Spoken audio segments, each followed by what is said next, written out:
Hey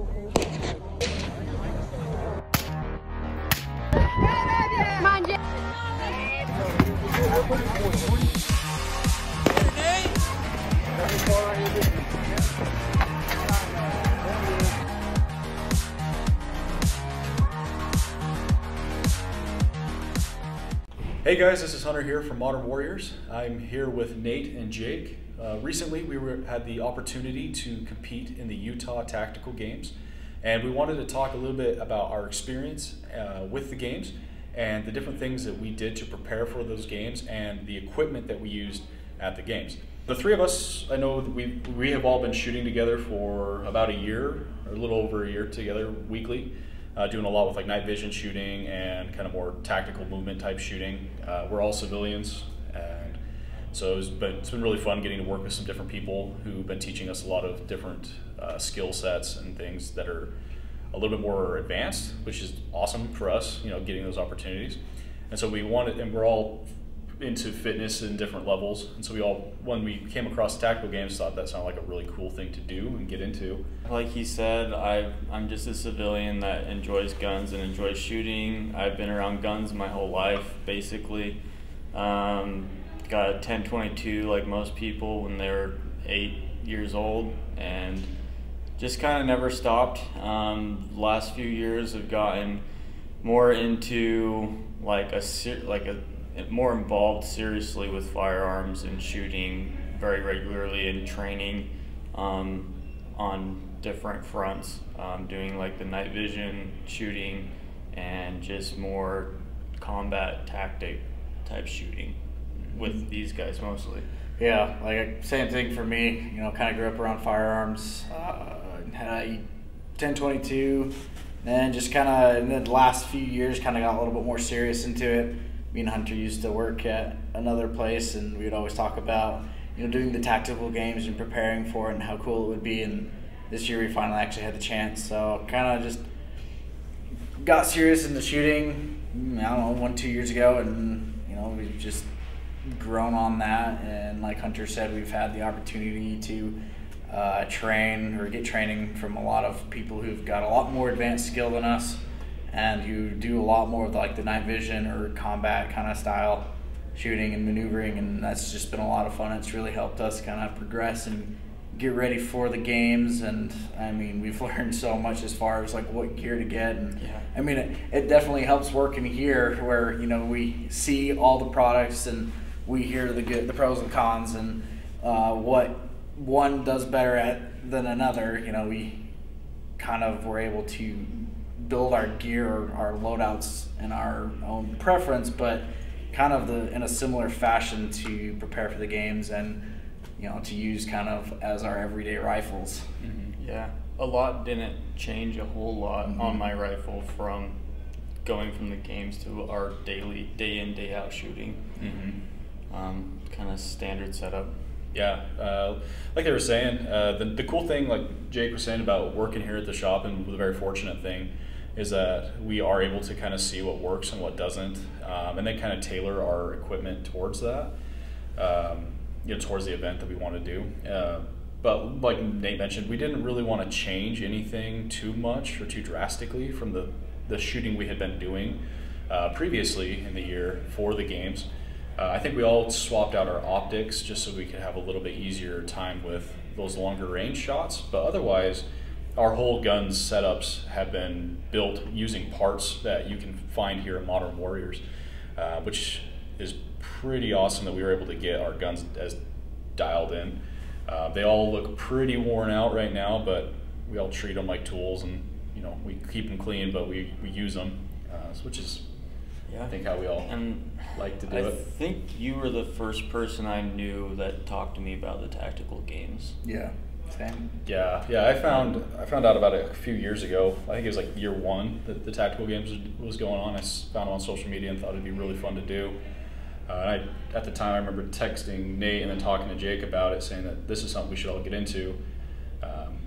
Then they came to town. Yeah, then they came to town, and the shop said, "Hey, if you guys want to go represent the shop, go do it." So, so since we've done that, we've had several people come in and talk to I don't think you've been there because you're in the shipping. Yeah, but, I'm usually in the back, But they've come in and we've had some good long conversations on getting people like their complete loadout on a great rifle, great handgun, and guiding them in directions where maybe we don't have the some of the plate carriers and stuff, but giving them information on where to look. And that's been awesome. It seems like just from that one event that was held here, I mean, tons of people I've talked to didn't even know about it, and now they're, getting ready for when it comes back. Yeah. And that's ultimately kind of why we wanted to do this video in the first place, is because we've had so many experiences after the games talking to customers about their interest in getting into the tactical games, and and then kind of having those conversations. They were asking us what we did and what we would have done differently. We thought it'd be fun to make a video kind of talking about our experiences at the games, some of the things that we found challenging or maybe that we would have done differently to prepare for the games, and just kind of share that information with you. So that being said, I know Jake works out quite a bit. I do as much as I can, and then Nate does what he can as well. Which is very little.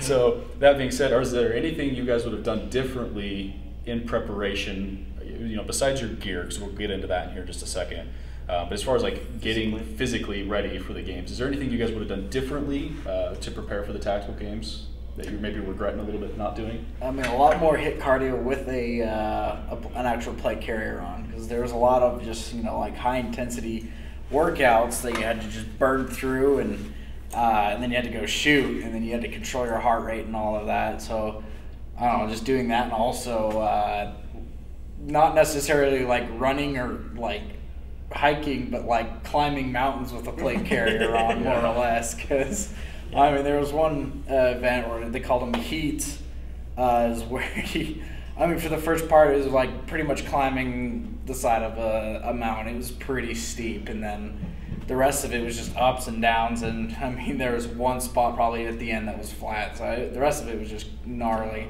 Yeah. So I mean, stuff like that. Yeah. There wasn't so much endurance. I would say it was a lot of explosive activities. I agree with that. Nothing. I mean, there was the one event, two events maybe that were over like 10, 12 minutes. But it was like a lot of really intense movement and then shooting over, like it was very explosive. Yeah.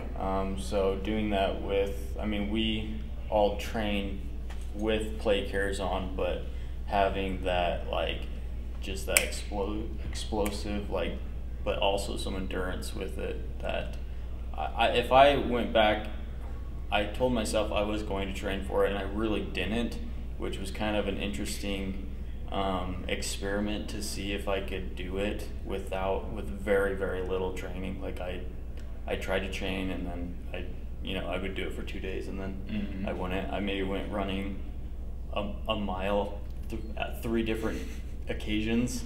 So before that, but it really kicked my butt though. Yeah. Like more so than you guys probably. I don't know. The cardio for me, the biggest thing I would have changed differently would, like Jake was saying, I would have done a lot more explosive cardio in my plate carrier. But for me, one of the hardest events was the run, which Jake mentioned. Because right out of the gate, you're running up a hill, and then it's like a slow climb, and then it just goes up a super steep sandy embankment, and then just constant up and downs. Even there's one point where you're almost dropping off like a 10 to 15 foot little ledge, and it's like you weren't running off it, you were down climbing off this ledge. And I just was not ready for that kind of level of cardio. I had been running in my plate carrier and running around the neighborhood and stuff, and I thought I was pretty good, but that hard of cardio really kicked my butt. So I think that's something I'm training for the next event, is just trying to get my cardio levels up a lot better so I can have that better, stronger endurance. I am going to focus more on like moving the sandbags and the heavy weight, because I mean, I think a lot of times I think we were moving weight that was at least my body weight, if not more. Yeah. And it, like, I just hadn't done it, and I hadn't trained for it, and I did it, but it kicked my butt. Yeah, and that was the thing, to give Nate credit, like you mentioned, one of the exercises we did was you had to carry a barbell over your head. What was it, 25 yards? Something like that, 25, 30 yards. And the weight that you had to throw over your head and carry it was as much as he weighed. So that was pretty impressive that he was moving the amount of weight with as little training as he did.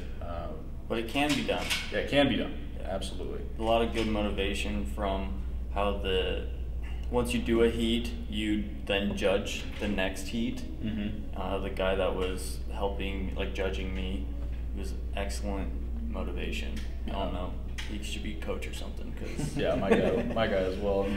I mean, Did your guy take first? Yeah, the guy I was coaching. Yeah, afterwards, judging, yeah. or I was judging. Yeah, he ended up taking first in our division. But I mean, that's not to say that it's like, everybody needs to like go out and, run all these miles. I mean, there was people out there just having fun. Yeah, that was real. So I mean, that whole community. I mean, you had both ends of the spectrum. You had super serious athletes who were training months in advance for this, or those guys who are just kind of going out to have fun. Mm-hmm. But I mean, that whole community of us all just kind of coming together, helping judge each other and just help motivate each other, that was awesome. That was the best part of doing it, was just the community. Mm-hmm. And seeing gun culture like kind of widen out into a different realm. Mm-hmm. Like a lot of the CrossFit guys that were coming in that didn't have experience with guns or whatever, they seem to be loving this event. Mm-hmm. It was really cool to see how just that whole culture, like everyone there was super positive. Mm-hmm. That was my favorite thing about doing the games, for sure. Yeah, the environment was insanely positive. I've never been not that I do a lot of like competitions, but I've done a couple Spartans and things like that. And those are fun, but this was the first one where I've been to where there's like everybody is there cheering each other on, even if it's your direct opponent or competitor. People are still there just rooting them on to get through the hard challenge, just to push themselves a little harder. And so it was by far one of the most positive environments I've ever been in as far as that goes. And it was really cool seeing that it wasn't just a bunch of guys. There was probably a 60-40 split of men and women competitors. Yeah. And so that was really cool, like Nate said, to see kind of the gun culture branch out into different spectrums and different audiences, and to see people kind of taking it, looking at it in a different light instead of just the hunting aspects of firearms. They're looking at it like, okay, we can do some cool competitive tactical applications with it, and it was a good time. Mm-hmm. The reason we have our guns here is because we wanted to talk about our gear a little bit. We'll probably forego talking about like our plate carriers and things for the time being. If you have any questions, as far as plate carrier setups or anything like that, you feel free to reach out to the shop, and any one of us will be happy to answer any questions you have. But for now, we'll talk about kind of our gun setups and why we chose to go the way we did. I'll start off. I have an 11.5 inch BCM build that I did. Mine has a Nemo Arms barrel in it. This is something I pieced together over time with parts here from the shop. It's a SBR. I left just a standard BCM trigger in it. Thought that was plenty sufficient for the type of shooting I do. I actually quite like it. And then I threw a 1-4 loophole. It's an old optic that I've had for a long time, but I've really liked it. Maybe would have liked to have a little bit more magnification during some of the longer shots, but it suited me just fine, and it took the abuse. I ran the tactical games with my flashlight and suppressor on the gun, because my gun is zeroed with the suppressor. I don't know that the suppressor was necessarily that big of an advantage. There was definitely a couple times where the heat from the suppressor burning me was kind of annoying, but I'm glad I did it because that helped let people see and hear what a suppressor is like. But ultimately you had to wear hearing protection anyway, so it wasn't that beneficial.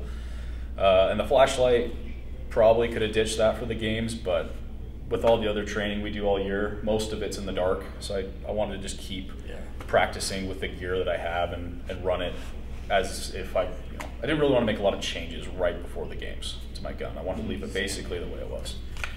So, Nate, you want to go? That being said, I did make a massive change right before the games, and that would be putting on the 1-6 Razor.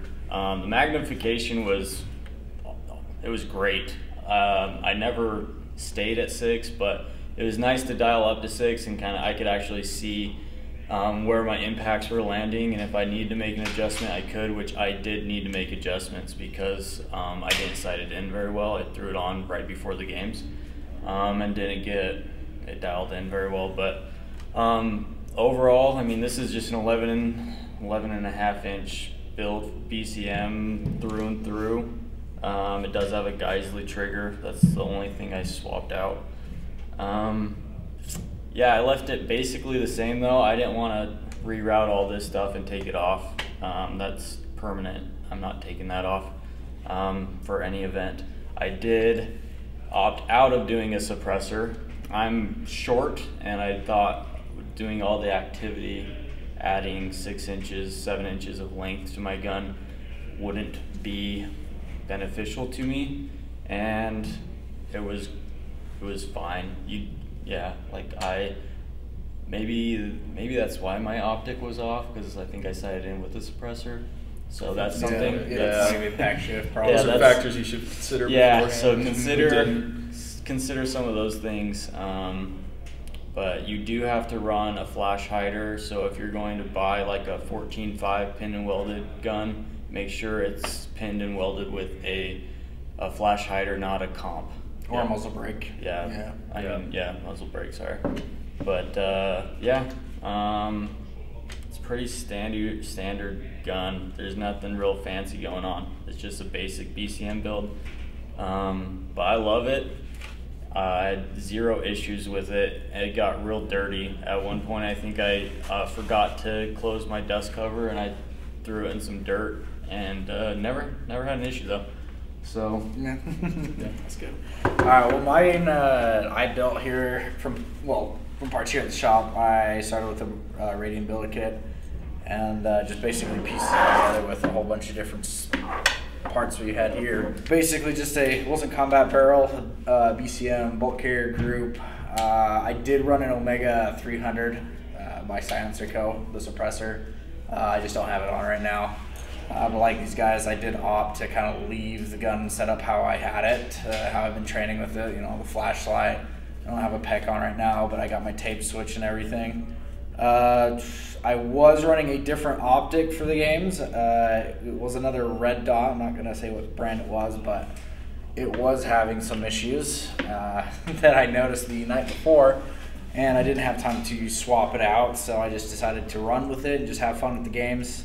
But I was running a red dot with a magnifier, which was sufficient enough for the type of shooting we were doing. I think the longest shot was like 150 yards, something like that. Wasn't too far. So I mean, under 200. Yeah, it was less than 200. So I could see it just fine with the magnifier, and then any other shot I could see where like my point of impact was. So, but like I said, I had some other issues, and that is why it is no longer on my rifle, and I now have a Aimpoint T2 on there. But other than that, I just left it the same, how I shoot normally, just to kind of make it so there wasn't any like crazy change-ups the night before. Yeah. If I were to build a gun for the games, I would not have a light. I wouldn't have a tape switch. I wouldn't have. You'd run it slick, right? I mean, you'd want to do it as you don't need all these fancy attachments like a light, tape switch, like or what you're saying. Basically, run like not even a suppressor. I mean, you can if you want, but I mean, more or less that would be almost like a hindrance because it's a little bit longer. It gets hot, especially when you're, you shoot and then all of a sudden you got to sling your rifle against your back or whatever, and then you got to do a workout. There's some instances I know you were saying you burned your hand or something like that. My knuckles got burned from my suppressor. We were doing a wheelbarrow push at one point, and so we were doing some shooting, and then immediately had to jump onto a heavy wheelbarrow, and push it. And my suppressor just, when I slung my rifle the way it was kind of slung across my chest, it was just bumping in my knuckles and kind of singeing me, which is more motivation to push the wheelbarrow faster, I suppose. But yeah, normally I think all these, in any other circumstance, I think you should have a light and you should have a suppressor and you should have these things. But within the realm of the tactical games, I don't know that it was as advantageous to do it. Like, Yeah. I will say though, right at the last minute, we all put these Arasaka finger stops on there so we could use them as a barricade mount. Super nice. Yeah. Really glad I did that, because those you're really able because they're made out of metal. You're able to just really lean in onto the barricade and get those more accurate long range shots. And I mean, with the exception of a few scratches, they've held up great. I don't think any of us managed to break anything. Mm-mm. So I did like seeing there's a few other guys I saw that had more of a combat build and not like made for the competition. Yeah. And it was nice to see. it was, and yeah, it's like almost torn. Like I almost don't think, or when we do another game, I'll probably just keep leaving it the way it is, because Yeah, I mean, the one thing I'd probably change is I probably would run an LPVO just to get that a little bit That better was really nice. magnification. I mean, a red dot, you can do it, it works, but it is going to be a little bit more difficult for those longer range shots or those more precise shots, but it is doable. I did it, and it's not that hard. Yeah. Well, that's for sure. I mean, because and the challenging thing about the tactical games, or that we found, is that you don't really know what you're going to do until the day of. So you can't 100% go into it knowing everything. There's just no way, because every single venue is going to be different.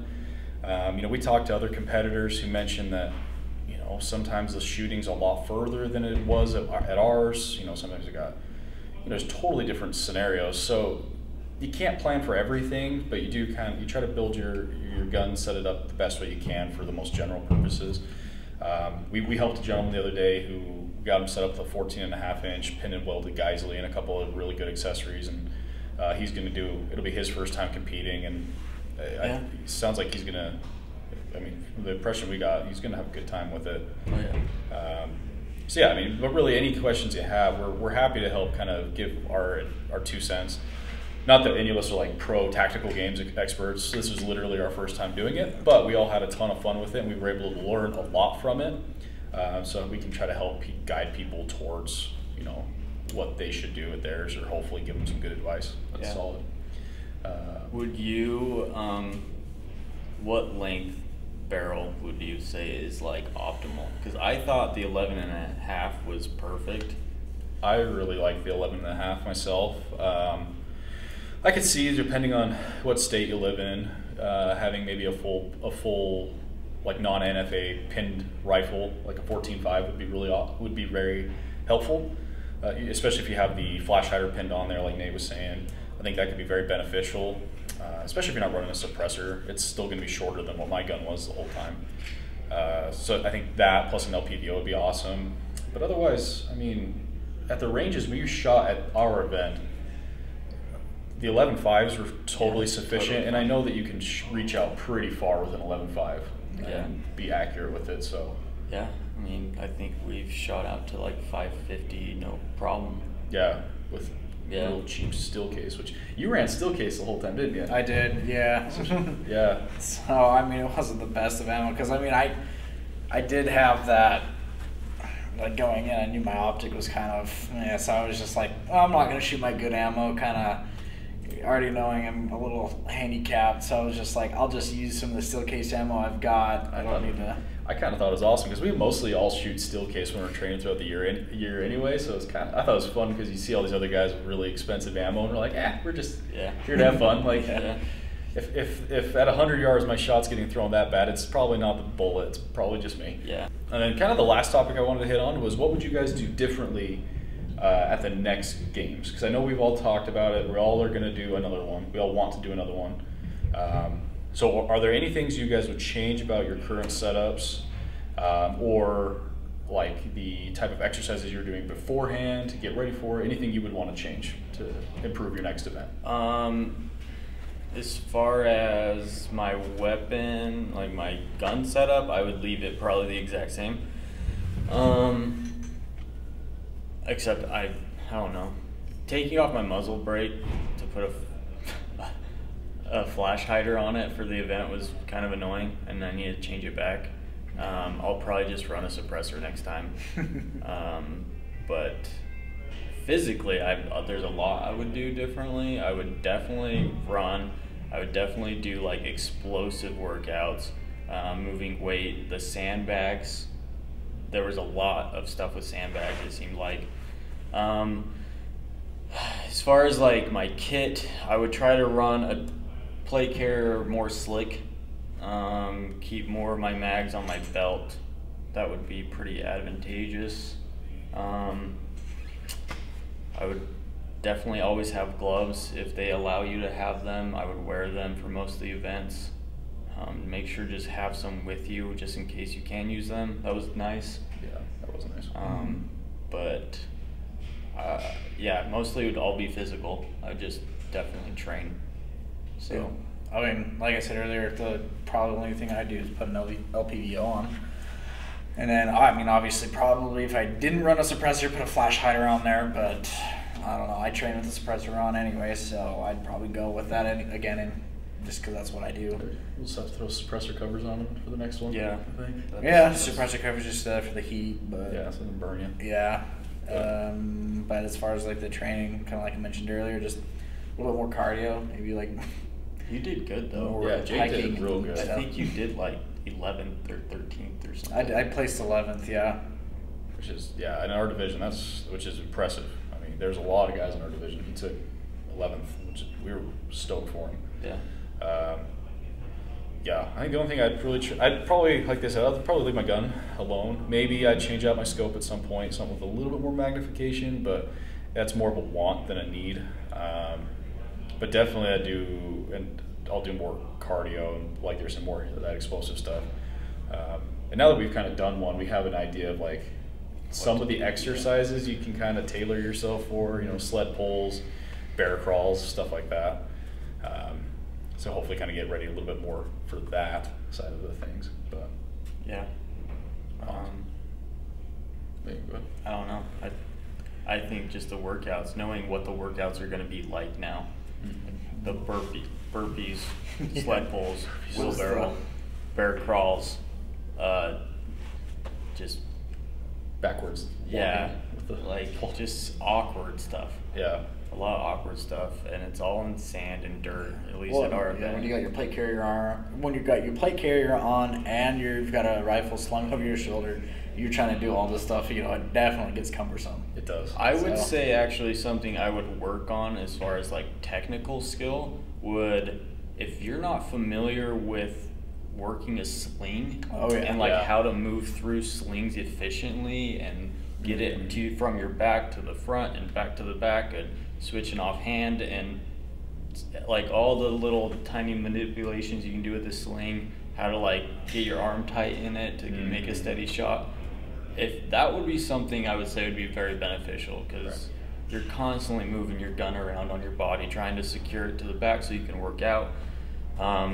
Yeah, so I think that would be actually something worthwhile if you aren't very familiar with how to work a sling, and definitely YouTube that or something. Yeah. Come in and ask us, and we can help you with that. And also fit it for you with your chest plate on. Yeah.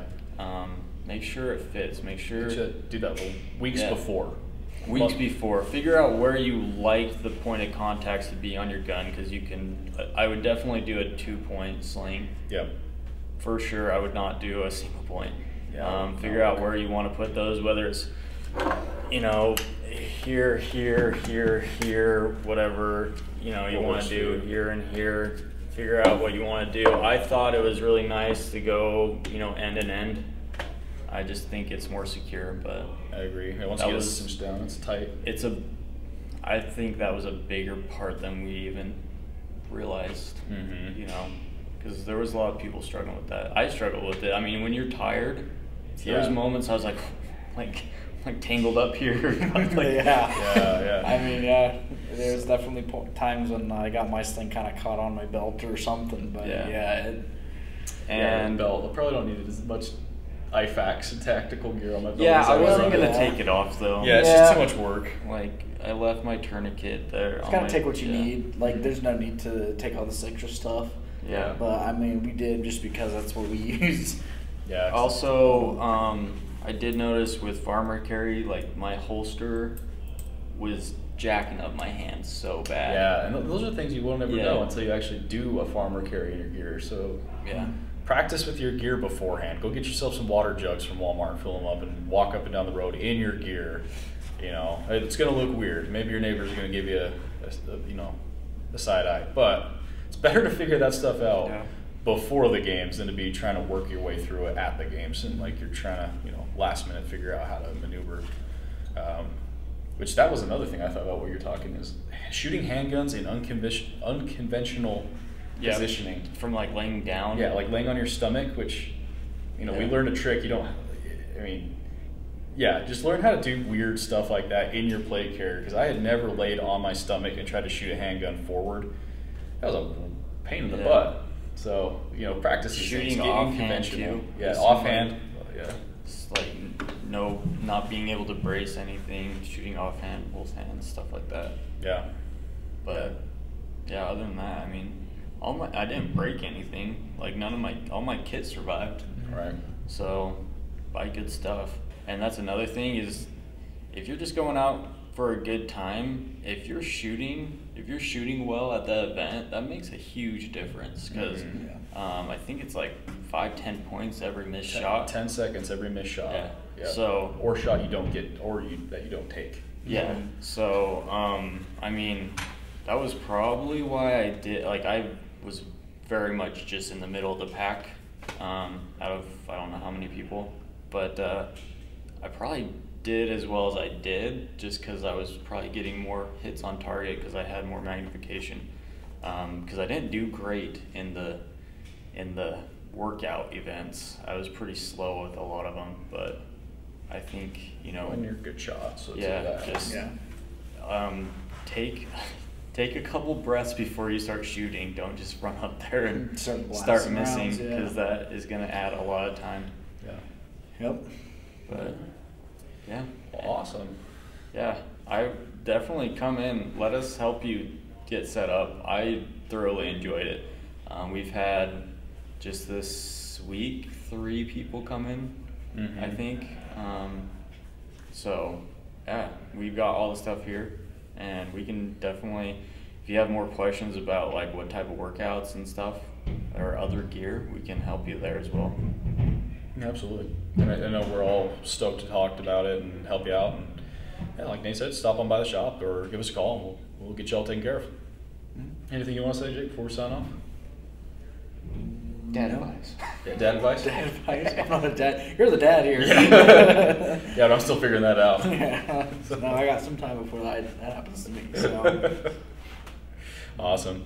Well, like we said, if you have any questions, feel free to give us a call or check out our website, or better yet, stop by the shop. We're happy to chat your ear off and answer any questions to the best of our ability.